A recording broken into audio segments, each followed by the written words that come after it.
Hi dears, ഇത് നമ്മുടെ പുതിയ അയൺ ബോക്സിൻ്റെ റിവ്യൂ ആയിട്ടാണ് വന്നിട്ടുള്ളത്. നോർമൽ അയൺ ബോക്സിനുള്ള പോലെ തന്നെ ഒരു ഹീറ്റ് അഡ്ജസ്റ്റ് ചെയ്യാനുള്ള നോബ് ഇതിൽ കൊടുത്തിട്ടുണ്ട്. പിന്നെ ഇതിൻ്റെ കൂടെ ഒരു പ്ലാസ്റ്റിക് പ്ലേറ്റ് തന്നിട്ടുണ്ട്. ഇതിലാണ് നമ്മൾ അയൺ ബോക്സ് വെക്കേണ്ടത്. സാധാ അയൺ ബോക്സ് വെക്കുന്ന പോലെ കുത്തിച്ചാരി വെക്കാൻ പാടില്ല, നേരെ തന്നെ വെക്കണം. ഈ ഒരു ട്യൂബ് ഇതിൻ്റെ വാട്ടർ ക്യാനിൽ നിന്നും വെള്ളം വരാനുള്ളതാണ്. ഇതിൻ്റെ ഒരറ്റം ക്യാനിലും മറ്റേ അറ്റം അയൺ ബോക്സിലുമാണ് കണക്ട് ചെയ്തിട്ടുള്ളത്.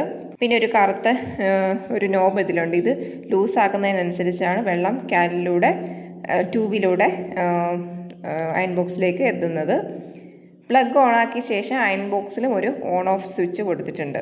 ചെയ്യാനായിട്ട് ഈ ഒരു കറുത്ത സ്വിച്ചാണ് നമ്മൾ പ്രസ് ചെയ്യേണ്ടത്. സ്റ്റീം ചെയ്യാൻ ആവശ്യമുള്ളപ്പം ഈ സ്വിച്ച് പ്രസ് ചെയ്യുമ്പം ആണ് സ്റ്റീം വരുന്നത്.